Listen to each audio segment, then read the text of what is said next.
अगर हम सारे मिलकर संकल्प लेते हैं कि हमें भारत को दुनिया का नंबर 1 देश बनाना है, तो अगला संकल्प लेना पड़ेगा कि हमें भारत के हर बच्चे को, चाहे वो गरीब का हो चाहे अमीर का हो, उसको हर बच्चे के लिए अच्छी शिक्षा का इंतजाम करना पड़ेगा और फ्री शिक्षा का इंतजाम करना पड़ेगा, हर बच्चे के लिए करना पड़ेगा। देश में 10 लाख सरकारी स्कूल हैं, 50 लाख सरकारी टीचर्स हैं, 17 करोड़ बच्चे पढ़ते हैं। इसके अंदर स्कूल तो हैं, टीचर भी हैं, बच्चे भी हैं, सब कुछ हैं। सिस्टम खराब है। दिल्ली में भी सिस्टम खराब था, ये सिस्टम ठीक करना पड़ेगा। हम दिल्ली वालों को सिस्टम ठीक करना आ गया, अब भारत को सिस्टम ठीक करना आ गया। हमने दिल्ली में सिस्टम ठीक करके दिखाया है, अब पूरे देश का सिस्टम ठीक करना है अपने को, सबको मिलकर पूरे देश के सारे सरकारी स्कूलों को ठीक करना है। और ये 5 साल में हो सकता है। जैसे दिल्ली में 5 साल में सरकारी स्कूल ठीक हुए, ऐसे पूरे देश के 5 साल के अंदर सरकारी स्कूल ठीक हो सकते हैं। शर्त केवल यह है कि हम सब लोगों को इस बात का संकल्प लेना पड़ेगा कि शिक्षा को सबसे ज्यादा प्राथमिकता देनी है। दिल्ली वालों ने एक और बड़ा काम करके दिखाया। बेरोजगारी की समस्या पे एक बहुत अच्छी शुरुआत हुई है। हमने दिल्ली के सरकारी स्कूलों के अंदर बच्चों को बिजनेस करना सिखाया। हर साल लगभग 2.5-3 लाख बच्चे दिल्ली में रोजगार की मार्केट में आते हैं, जॉब की मार्केट में आते हैं, नौकरी ढूंढने के लिए निकलते हैं। बच्चे 12वीं क्लास करते हैं, फिर कॉलेज में जाते हैं, फिर बीए करते हैं, बीएससी करते हैं, बीकॉम करते हैं, एलएलबी करते हैं और फिर नौकरी ढूंढने के लिए निकल जाते हैं। नौकरी मिलती नहीं है। पढ़े लिखे बेरोजगारों की संख्या रोज बढ़ती जा रही है, बढ़ती जा रही है, बढ़ती जा रही है। क्या करें? तो हमने दिल्ली में 11वीं और 12वीं क्लास में बच्चों को बिजनेस करना सिखाया। हमने हर बच्चे को 2-2 हज़ार रुपए दे दिए।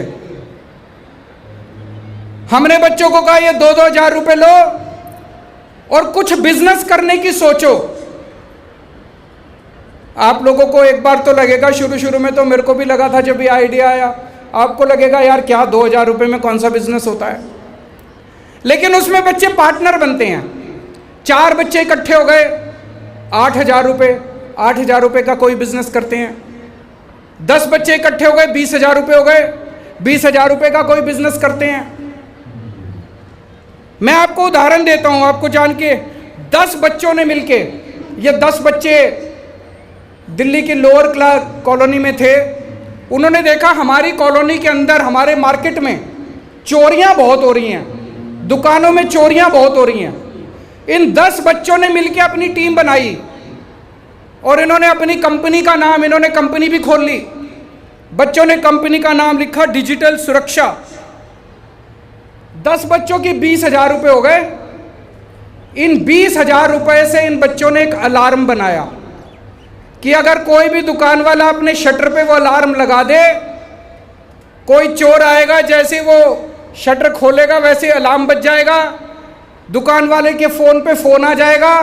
अगर दुकान वाला फ़ोन ना उठाए तो उसके दूसरे फ़ोन पे फ़ोन आ जाएगा और चोर को चोर पकड़ा जाएगा। इनका इतना माल बिका, इतना माल बिका, इनका तुरंत इन लोगों का सेल बढ़ गई। सोचो 10 बच्चे, 11वीं 12वीं क्लास के 10 बच्चों ने मिलकर ये बनाया। एक और 4 बच्चों ने मिलकर बनाया डार्क चोको ब्लिट्स। इन्होंने डार्क चॉकलेट, घर में डार्क चॉकलेट बनानी शुरू की। 4 बच्चे मतलब 8,000 रुपये में 1.5 लाख रुपए की चॉकलेट बेच चुके हैं ये फेसबुक, व्हाट्सएप अपने दोस्तों को इधर उधर मॉल में जाके। और अब इन्होंने अपनी कंपनी रजिस्टर करा ली, जीएसटी नंबर ले लिया, एमएसएमई का लाइसेंस ले लिया और अब अपना दूसरा प्रोडक्ट लाइन शुरू कर रहे हैं। 11वीं 12वीं के बच्चे, सोच के देखो। आज आप दिल्ली के सरकारी स्कूलों के 12वीं क्लास के बच्चों से बात करके देखो, एक भी बच्चा आपको यह नहीं मिलेगा जो कहेगा जी मैं स्कूल से, कॉलेज से निकल के नौकरी ढूंढूंगा। हर बच्चा कहेगा जी मैं अपना बिजनेस करूंगा, मैं अपना धंधा करूंगा। बहुत बड़ी बात है। आप सोचो कि अगर 2.5 लाख बच्चों ने बिजनेस करना चालू कर दिया, एक तो ये 2.5 लाख बच्चे नौकरी नहीं ढूंढेंगे और हर बच्चा कम से कम 3-4 को तो नौकरी देगा। मेरे को एक और बच्चा मिला, एक दिन एक स्कूल में गया, कहता है सर जब मैं 10वीं क्लास में था मेरे को बड़ी टेंशन होती थी, मैं पढ़ाई में बहुत खराब था, रात रात को नींद नहीं आती थी, मेरे को नौकरी नहीं मिलेगी, मेरे को नौकरी नहीं मिलेगी, मैं पढ़ाई में बहुत खराब हूं। कहता है जब से आपने ये बिजनेस क्लास शुरू करी है, कहता अब मेरे को टेंशन नहीं है, पढ़ाई में नंबर आए नहीं आए, अब मैं धंधा कर लूंगा, अब मैं पास आउट होने के बाद मेरे को कोई टेंशन नहीं है। सोचो हमारे देश के अंदर हर साल लगभग 1.5 से 2 करोड़ बच्चे नौकरी लेने के लिए मार्केट में निकलते हैं, जॉब्स मार्केट में निकलते हैं। अगर इन सब बच्चों को हम बिजनेस करना सिखा दें तो मुझे उम्मीद है 3 से 4 साल के अंदर हम अपनी बेरोजगारी की समस्या को दूर कर सकते हैं।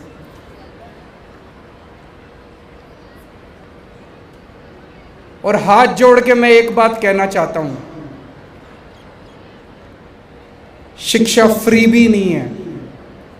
शिक्षा को फ्री भी मत कहिए, शिक्षा फ्री भी नहीं है। एक माँ बाप अपना पेट काट के अपने बच्चों को पढ़ाते हैं, एक टाइम की रोटी कम खा लेते हैं, बच्चे को पढ़ाते हैं। माँ बाप अपने बच्चे को फ्री भी नहीं देते। वो बच्चे को क्यों पढ़ाते हैं? वो बच्चे को पढ़ाते हैं ये बच्चा बड़ा होएगा, बड़ा आदमी बनेगा, परिवार का नाम रोशन करेगा, देश का नाम रोशन करेगा। दोस्तों हमारा 130 करोड़ लोगों का परिवार है, ये 27 करोड़ बच्चे हमारे बच्चे हैं। ये कोई पराये बच्चे नहीं है, ये हमारे बच्चे हैं। इसको फ्री भी मत कहिए। अगर पैसे की कमी है, हम सारे भारत के लोग एक टाइम की रोटी कम खा लेंगे, लेकिन अपने बच्चों को अच्छी शिक्षा देंगे। बच्चों की शिक्षा के साथ कॉम्प्रोमाइज नहीं हो सकता। आज हम लोगों को आज़ादी के 75 साल के उपलक्ष्य में यह प्रण लेना है कि हमें अपने भारत के एक एक बच्चे के लिए अच्छी से अच्छी शिक्षा और फ्री शिक्षा का इंतजाम करना। दुनिया में 39 देश ऐसे हैं जो अपने बच्चों को फ्री शिक्षा देते हैं।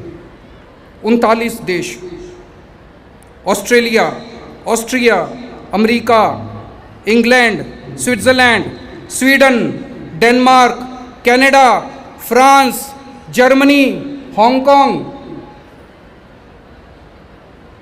हमें भी ऐसे ही अमीर बनना है, नहीं बनना? अगर हमें भी अमीर देश बनना है तो सबसे ये देश अमीर क्यों बने? ये देश अमीर इसलिए बने क्योंकि इन लोगों ने अपने बच्चों के लिए अच्छी शिक्षा का इंतजाम किया। मैंने आपको उदाहरण दिया कुशाल गर्ग का, उसके पिताजी कारपेंटर हैं। आज कुशाल गर्ग पढ़ लिख जाएगा, पढ़ने के बाद उसके परिवार की गरीबी दूर हो जाएगी। सोच के देखो, अगर हमने सारे 27 करोड़ बच्चों के लिए अच्छी शिक्षा का इंतजाम कर दिया, एक पीढ़ी के अंदर भारत की गरीबी दूर हो जाएगी और भारत अमीर देश बन जाएगा। शिक्षा से भारत अमीर देश बन जाएगा। दूसरा मैंने कहा, दूसरी सबसे जरूरी चीज है अपने लोगों के लिए इलाज का इंतजाम करना, अच्छे इलाज का इंतजाम करना। दिल्ली में जब हमारी 2015 में सरकार बनी, सरकारी अस्पतालों का बुरा हाल था। चारों तरफ गंदगी गंदगी थी, दवाइयों की खिड़कियां खुलती नहीं थी, दवाइयां मिलती नहीं थी, एक्सरे की मशीन भी खराब थी, एमआरआई की मशीन भी खराब थी, सारी मशीनें खराब पड़ी थी, कोई मोहल्ला क्लिनिक नहीं था। सबसे पहला काम हमने ये किया, पूरा इंफ्रास्ट्रक्चर ठीक किया। पूरी दिल्ली में खूब सारे मोहल्ला क्लिनिक बनाए, सारे अस्पतालों को ठीक किया, दवाइयाँ की खिड़कियाँ खुलने लगी, लोगों की दवाइयाँ मिलने लगी, सारी मशीनें ठीक कराई और सारे अस्पतालों का कायाकल्प किया। आज दिल्ली के अंदर इतना शानदार इलाज है आप ग्रेटर कैलाश जैसे अमीर इलाके में जाके देखो, वहां के अमीर लोग भी दिल्ली सरकार के मोहल्ला क्लिनिक में जाके अपना इलाज कराते हैं। आज हमने दिल्ली के सारे 2.5 करोड़ लोगों का, हर आदमी का पूरा इलाज मुफ्त कर दिया।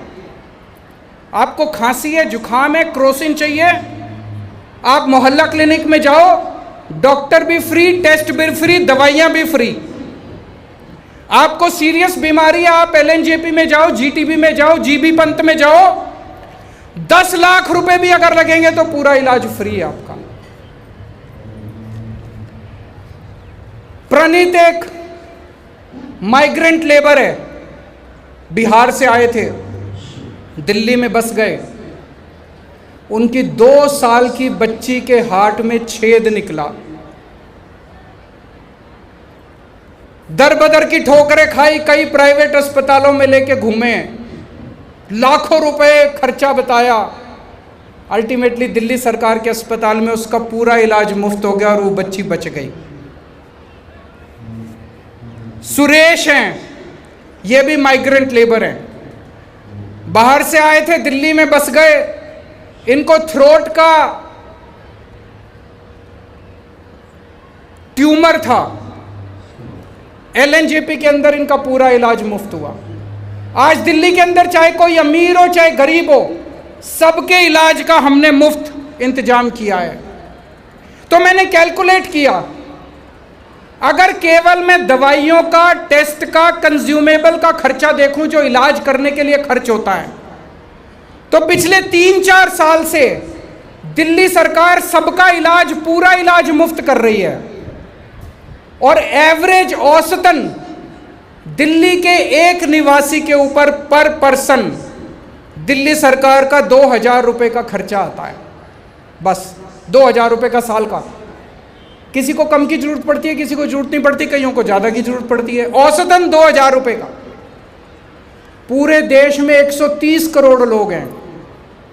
अगर हर व्यक्ति का, पूरे देश में हर व्यक्ति को अच्छे से अच्छा इलाज मुफ्त में अगर हम इंतजाम कर दें, 2.5 लाख करोड़ रुपए का खर्चा आएगा बस।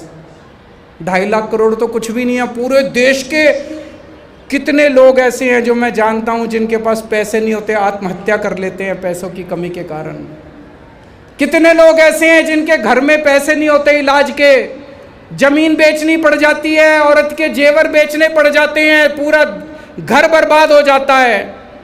हम पूरे देश के सारे लोगों का, 130 करोड़ लोगों का 2.5 लाख करोड़ रुपए में इंतजाम कर सकते हैं, अच्छे से अच्छे।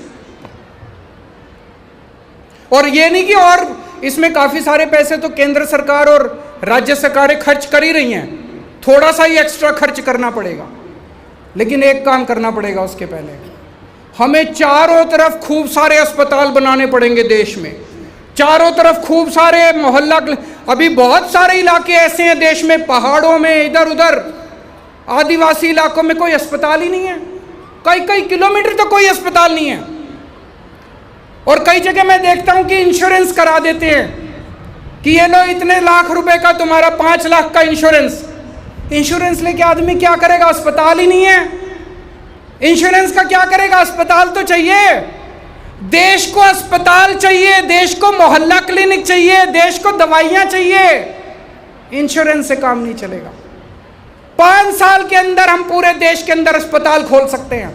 5 साल के अंदर हम पूरे देश में, इस देश में पैदा होने वाले हर नागरिक के लिए फ्री और शानदार इलाज का इंतजाम 5 साल के अंदर हम कर सकते हैं।